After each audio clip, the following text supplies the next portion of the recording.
맛있는 딸기가 가득히 담긴 바구니를 보여주면서 누구든지 달려가 1등을 한 친구에게 이 딸기를 주겠다고 했습니다. 그리고 아이들을 줄지어 세워놓고 출발 신호를 했더니 다 같이 손을 잡고 함께 달려가는 것입니다. 손을 잡고 힘차게 달려가서 그곳에 앉아 함께 사이좋게 딸기를 먹는 것입니다. 선교사는 물었습니다. 내가 1등하는 친구에게 이 딸기를 주려고 했는데 왜 손을 잡고 함께 달렸느냐? 모르니 아이들이 한 목소리로 합창이라도 하듯이 어분투 그랬다는 것입니다. 그리고 한 아이가 큰 소리로 말합니다. 혼자 1등하면 나머지 아이들은 다 슬플 텐데 어떻게 그럴 수가 있지요? 라고 말했다는 것입니다. 여러분, 우리가 있기에 내가 있다. 이 말은 우리가 혼자가 아니라는 것입니다. 누군가가 내 곁에 함께 있기 때문에 우리가 행복한 것이죠. 사람은 혼자서는 외롭습니다. 누군가가 함께 할 때에 든든한 힘이 될 것입니다. 그래서 함께하는 사람이 소중합니다. 나를 낳아주신 부모님, 그리고 한평생 함께 살아가는 부부와 가족, 그런 분들이 있어서 행복한 것이죠.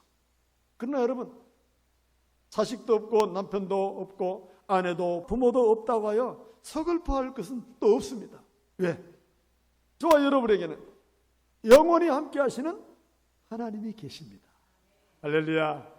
함께 하시는 주님이 우리에게 주신 특별한 권세가 있는데 그 권세가 무엇일까? 오늘 본문 18절 말씀을 다 같이 읽어볼까요? 시작. 예수께서 나와 말씀하여 이르시되 하늘과 땅의 모든 권세를 내게 주셨으니 아멘. 함께 하시는 우리 예수님은 땅의 권세를 가지신 분이십니다. 땅의 권세. 땅의 권세는 세상을 다스리는 권세입니다. 예수님이 가지신 이 땅의 권세로 우리가 육체로 살아가는 데 필요한 모든 것을 다스리셨습니다. 병든 자도 다스리셨고 배고픈 자도 다스리셨고 모든 절망 가운데 있는 자들의 인생들을 소망 가운데 다스렸던 것입니다. 그래서 만왕의 왕 되신 예수님이 명령하시면 다 순종했던 것입니다. 예수님이 오셔서 가장 먼저 일으켰던 기적은 가나안 혼인잔치집에서 물을 포도주로 만든 사건이 가장 먼저 하신 사건입니다. 포도주를 만드신 이유는 잔치집의 흥이 끝나갈 때에 우리 주님이 그 흥을 더 주시려고, 흥을 끊어지지 않게 하려고 물로 포도주로 만드신 것입니다. 여러분, 세상을 살아가는데 흥이 없으면 재미가 없습니다. 그러나 흥이 있으면 시키지 않아도 재밌습니다. 흥이 있으면 춤바람이 나는 것입니다. 흥이 있으면 만사가 오케이인 것이죠. 재미가 있으면 시키지 않아도 재밌고 즐거워요. 그래서 예수님은 이 땅의 권세로 가장 먼저 우리에게 흥을 주시려고 물로 포도주를 만드셨던 것입니다. 이처럼 예수님은 우리 일상에 필요한 모든 것들을 말씀으로 명령하여 순종하게 하시는 권세를 가지셨습니다. 우리는 육체로 살아가기 때문에 주님이 가지신 땅의 권세가 필요합니다. 살아가면서 일어나는 모든 일에 주님이 주신 권세를 사용하라고 예수님이 제자들에게 이렇게 말씀하십니다. 우리 다 같이 읽겠습니다. 시작. 내 이름으로 무엇이든지 내게 구하면 내가 행하리라. 할렐루야.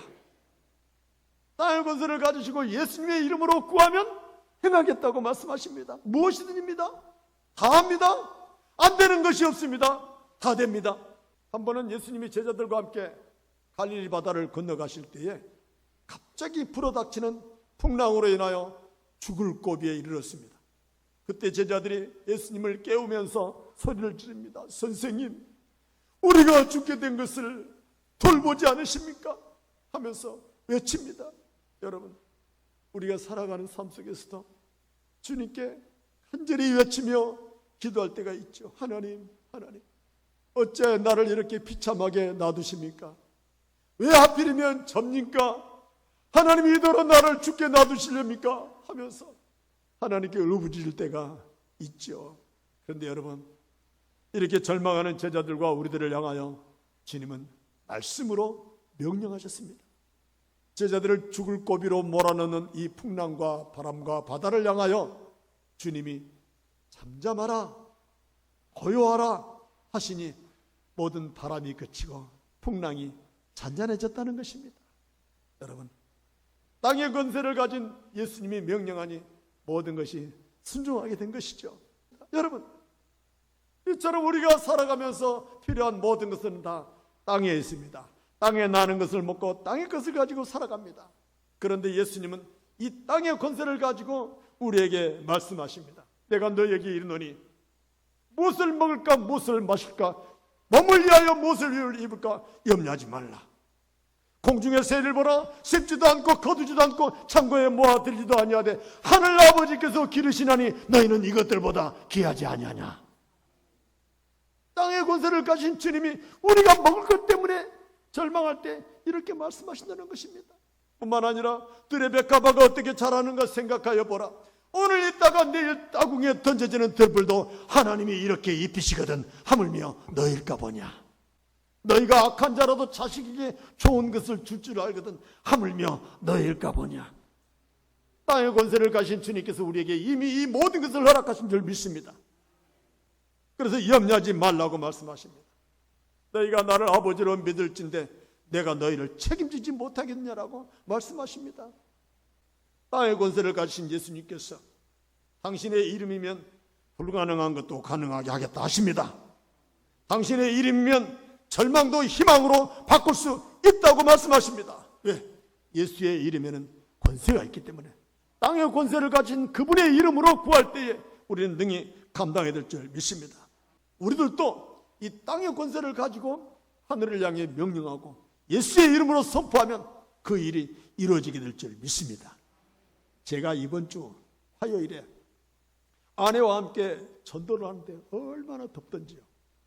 나무 그늘이라 해도 엄청 더웠어요. 바람 한 점 없어서 가만히 서 있기만 해도 땀이 주르르 흐르는 거예요. 뿐만 아니라 이 더운 기운, 더운 열기, 숨이 턱턱 막히는 그 아스팔트의 그 뜨거운 열기 도저히 견딜 수가 없어요. 제가 갑자기 그 생각이 드는 거예요. 이 오늘 하신 예수님의 기적을 생각하면서 제가 하늘을 바라보면서 바람아 불어라, 바람아 사방에서 불어라 라고 명령을 했어요. 가능했을까요? 뜨거운 열기를 확 불어 날려버릴 바람이 필요했던 거예요. 그래서 바람을 향해 불어라라고 선포했는데 바람이 한 점 없었어요. 제 마음에 의심이 생겼습니다. 내 말도 소용없나? 그런데 5분 지나서 정말로 바람이 부는데 그렇게 시원한 바람이 싹 어디선지와 불어오기 시작하는 거예요. 바람이 부니까 막 더위가 싹 사라지기 시작하는 것입니다. 흐르던 땀도 점차 식어지는 거예요. 저는 그때 바람이 이렇게 고마운 줄 몰랐어요. 저절로 노래가 생각나더라고요. 산 위에서 부는 바람, 고마운 바람. 바람이 그렇게 고마울 수가 없어요. 와, 여러분, 우리가 살아가는 일상 속에서 그저 아무렇게나 그저 이렇게 부는 바람 같지만 그것이 하나님의 은혜라고 여기면 얼마나 감사한지요. 땅의 권세를 가신 주님께서 우리 이스라엘을 통하여 선포하는 모든 일에 당신의 이름 때문에 이루어갈 줄 믿습니다. 여러분도 한번 해보시기 바랍니다. 땅의 권세를 예수의 이름으로 사용하라고 주셨으니 그 이름을 가지고 한번 사용해 볼 수 있기를 축복합니다. 여러분, 땅의 권세는 우리에게 매우 필요합니다. 왜? 우리는 이 땅에 사는 날 동안 무엇으로 살아요? 땅의 것으로 살아요. 땅의 것으로. 그러니 땅의 것을 예수님의 이름으로 명령하면서 이겨낼 수 있기를 원합니다. 그래서 주님께서 땅의 권세를 가질 수 있는 비결을 이렇게 말씀하시죠. 사람이 떡으로만 사는 것이 아니요 하나님의 말씀으로 사는 것이라 하셨습니다. 하나님의 말씀대로 사는 것이 땅의 권세를 가지는 것입니다. 주님이 주신 땅의 권세를 가지고 여러분 자유하며 누릴 수 있기를 축복합니다. 땅의 권세는 육체를 위한 권세라면 하늘의 권세는 영혼을 위한 권세입니다. 예수님은 이 하늘의 권세를 가졌던 것입니다. 다시 한번 본문 읽겠습니다. 시작. 예수께서 나와 말씀하여 이르시되 하늘과 땅의 모든 권세를 주셨으니 아멘. 예수님께 주셨다는 것입니다. 하늘의 권세는 영의 권세입니다. 예수님은 하늘의 권세로 영들을 다스렸습니다. 사탄과 마귀와 귀신의 영들을 다스렸던 분이시죠.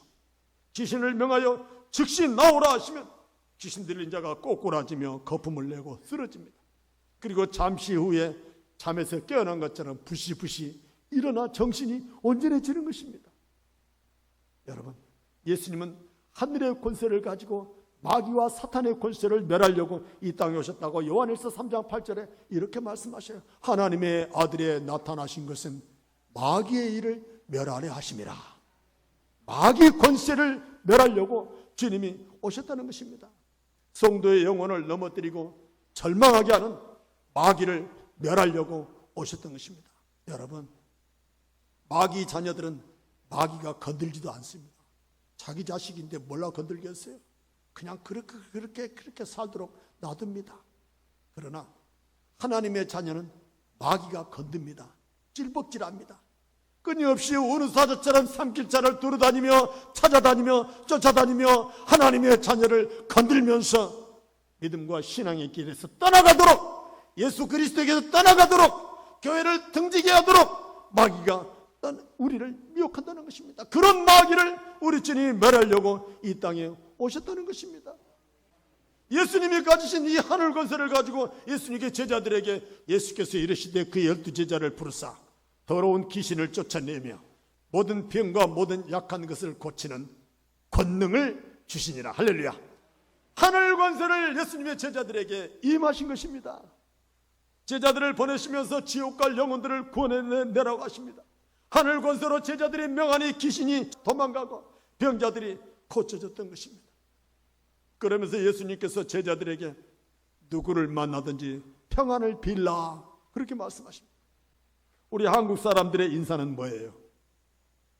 우리 한국 사람들의 인사는 안녕하세요잖아요. 안녕. 제가 인터넷 검색을 해서 안녕이라는 단어를 검색해 보니까 한자로 편안할 안, 편안할 영. 그러니까 안녕은 아무 탈 없이 편안하고 건강한 상태를 축복한다는 것이죠. 이스라엘 땅에서는 이 평안을 샬롬이라고 말하지만 우리 한국식 평안은 안녕하세요. 굉장한 의미가 있습니다. 안녕. 평안하고 평안하세요. 제가 신대에서 전도하면서 안녕하세요라고 인사를 먼저 합니다. 저는 이 안녕하세요에 대한 자부심이 굉장히 많습니다. 하나님을 믿으세요. 하나님 당신을 사랑하십니다. 하나님이 당신을 사랑하신다는 것을 꼭 기억해 주세요 하고 등 뒤에다가 제가 선포하듯이 말합니다. 사람들은 다 반응하죠. 나는 불교입니다. 나는 괜찮습니다. 나는 상관없습니다. 이렇게 말합니다. 그러나 여러분, 우리의 삶이 지금은 괜찮고 지금은 상관없을지라도 언젠가는 안 괜찮을 때가 있습니다. 살다 보면 안 괜찮을 때가 있어요. 인생의 벼랑 끝에 설 때가 있습니다. 그 인생의 벼랑 끝에서 제가 오늘 전하는 하나님이 당신을 사랑하십니다, 이 말이 생각나기를 기도하면서 전도하는 거예요. 벼랑 끝에서 삶이 끝난 것처럼 절망하고 좌절할 때 그때 삶을 포기하지 말라고, 그때 하나님이 나를 사랑하신다는 것을 기억해 달라고 간절한 마음으로 전하고 있는 것입니다. 제가 7월 달에 전도하는 전도의 내용은 천국은 정말로 있습니다. 천국은 정말로 있습니다. 그럼 사람들이 뭐라 그래요? 천국은 정말로 있습니다. 그러면 사람들은 한결같이 우리에게 가봤어요? 천국 어디에 있어요? 분명히 그렇게 말합니다. 저도 역시 신대 지역에서 천국은 정말로 있습니다 그랬더니 지나가던 어떤 남자 어르신이 지금은 아니죠 그러더라고요. 이분은 천국을 꼭 죽어서만 가는 것으로 생각하고 있었던 것 같아요. 여러분, 천국은 죽어서 가는 곳이 아닙니다. 물론 죽어서 가기도 하죠. 그러나 지금 주님께서 하신 말씀을 생각해 보면 천국은 여기 있다 저기 있다고도 할 수 없는 천국은 너희 안에 있느니라. 하나님의 나라 평안은 너희 안에 있느니라. 주님이 주신 평안이 우리 안에 있음을 믿습니다. 그래서 이 땅에 우리는 천국을 누리며 사는 것입니다. 여러분, 천국은 평안입니다. 완전한 평안을 느끼는 것입니다. 주님이 주시는 평안은 세상이 주는 것과 같지 않습니다. 주님이 천국에서 얻을 수 있는 평안을 이 땅에서 누리도록 이미 우리 안에 평안을 주신 줄 믿습니다. 그래서 우리는 어디서든지 누구에게든지 평안을 선포하는 것입니다. 우리에게 주신 이 영적 권세를 가지고 누구에게든지 평안을 선포하면서 주님의 사랑을 선포하면서 하나님의 사랑 안에 살 수 있도록 전도할 수 있기를 축복합니다. 우리에게 주님이 마지막 이렇게 부탁하십니다. 20절 다 같이 읽겠습니다. 시작. 내가 너희에게 분부한 모든 것을 가르쳐 지키게 하라. 아멘. 여러분, 남을 가르친다는 것은 많이 알아야만 가르치는 것이 아닙니다. 예수님이 말씀하시는 이 가르쳐 지키게라고 하는 이것은 지식을 말하는 것이 아닙니다. 예수님의 사랑, 예수님의 마음을 전해라는 것입니다. 베드로는 지식으로 전도하지 않았습니다. 오직 예수님이 주신 하늘 권세로 복음을 전했더니 베드로가 예수님의 복음을 전하자 하루에 3,000명이 회개하는 역사가 일어났습니다. 베드로가 하늘 권세로 복음을 전하니 베드로의 손수건만 얹어도 귀신이 떠나가고 병자가 고침을 받았습니다. 이처럼 하늘 권세는 능력이요 많은 영혼들을 일으켜 세우는 권세인 줄 믿습니다. 지금 이 시간에도 세계 곳곳에 하나님의 복음이 선교사를 통하여 전해지고 있습니다. 세계 각지에서 영혼 구원의 바람이 불고 있는 것이죠. 여러분, 우리나라는 하나님의 말씀대로 순종하는 나라예요. 그래서 모든 족속으로 제자를 삼아 복음이 전해지기를 원하며 각 교회들마다 선교 헌금이 있어요. 이처럼 선교 헌금을 통하여 선교사를 파송하여 우리 대신 그들이 복음을 전하고 우리 대신 그들이 영혼을 구원하도록 우리가 헌금으로 돕고 있는 것이죠. 지금 우리나라는 2024년 말 한국교회 파송 장기 선교사가 171개국에 21,621명의 선교사가 파송되어 있어요. 이건 실로 엄청난 숫자입니다. 171개 나라의 제자를 삼아 현지 목회자를 양성하고 이제는 현지인들이 목회할 수 있도록 도와주는 것입니다. 제자가 제자를 삼는 것이죠. 여러분, 여러분들이 드리는 선교헌금으로 영혼들이 구원되고 교회가 세워지고 있습니다. 아울러 복음이 전파되어지고 영혼이 구원되는 그 상급과 그 영광의 면류관이 여러분에게 그대로 전달될 줄 믿습니다. 저는 봉헌 기도할 때 선교헌금이 자손 대대로의 축복이 임할 것을 기도하고 있습니다. 분명 하나님의 역사는 여러분의 자녀를 통하여 나타나야 될 줄 믿습니다. 그러므로 여러분, 주님이 우리에게 하신 마지막 명령의 말씀을 우리 다시 한번 되새기면서 읽어보겠습니다. 시작. 너는 말씀을 전파하라. 때를 얻든지 못 얻든지 항상 힘쓰라. 아멘. 그렇습니다. 예수님이 우리에게 말씀을 전파하라고 하십니다. 말씀을 전파한 데는 때가 따로 있지 않다는 것입니다. 때가 있든지 때가 없든지 기회가 있든지 기회가 없든지 언제든지 어디서든지 항상 힘쓰라는 것입니다. 기회를 엿보면 전도할 수 있는 기회가 온다는 것이죠. 사랑하는 여러분, 여러분의 삶의 현장에서 누구를 만나든지 기꺼이 예수님을 전하고 예수님의 사랑을 선포할 수 있기를 축복합니다. 여러분, 세상 살면서 기죽지 마세요. 먹고 입고 쓰고 돈 없다고 환경과 형편과 처지 때문에 기죽을 이유가 없습니다. 우리에게는 예수님의 권세가 있습니다. 요한복음 1장 12절에 영접하는 자 곧 그 이름을 믿는 자들에게는 하나님의 자녀가 되는 권세를 주셨으니, 여러분이 하나님의 자녀의 권세가 있음을 믿으십시오. 그 권세를 가지고 당당하게 사는 것입니다. 여러분의 지금 하고 있는 일이 중요한 게 아닙니다. 그것 때문에 매이거나 절망하거나 좌절하지 마십시오. 여러분의 지금의 삶의 환경 형편이 인생의 전부가 아닙니다. 여러분들이 예수 그리스도의 이름을 의지하며 자녀의 권세를 가지고 당당하게 살아갈 때에 여러분의 삶의 환경은 변화될 수 있습니다. 여러분의 삶의 환경은 바꿔질 수가 있습니다. 이대한 그리스도의 자녀로서의 이대한 삶을 살 수가 있습니다. 오늘 여러분에게 주신 주님의 땅의 권세가 하늘 권세와 더불어서 그리스도인으로서의 당당한 삶을 살길 원합니다. 주님의 명령에 순종하면, 전도하면 하나님의 놀라운 영광이 여러분을 통하여 나타나야 될 줄 믿습니다. 오늘 주님이 우리에게 하신 말씀, 세상 끝날까지 너희와 항상 함께 있겠다. 이 말씀 붙잡고 자녀의 권세를 가지면서 믿음으로 살아올 수 있기를 주의 이름으로 축복합니다.